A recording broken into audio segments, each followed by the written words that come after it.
This is Saints and Holy People with EWTN Great Britain. Today we have two options for saints to reflect upon their lives. Let's begin with Saint Wenceslaus.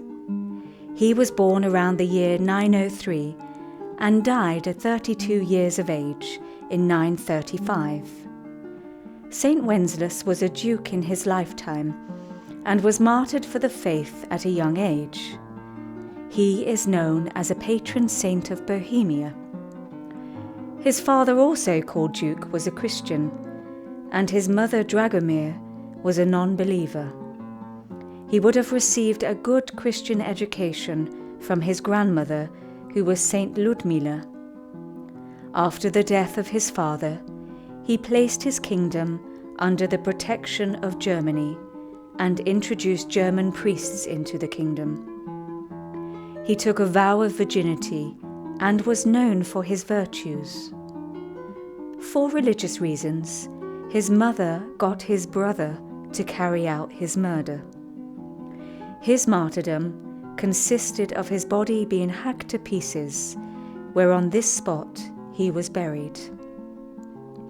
3 years later, his brother repented of his crime and ordered the relics of Saint Wenceslaus to be translated to the Church of St. Vitus in Prague, where they are now venerated.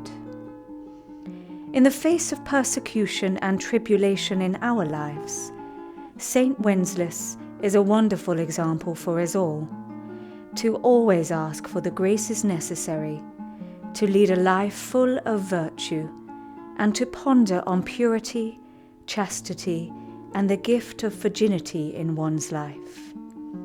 Saint Wenceslaus, pray for us. Our other incredible witness to our Catholic faith today are Saints Lorenzo, Ruiz and his companions, who were also martyred for the faith. Saint Lorenzo was the first Filipino martyr for the faith. Born of Christian parents, he served as an altar boy and sacristan for the Dominican order, and was a full member of the Confraternity of the Holy Rosary.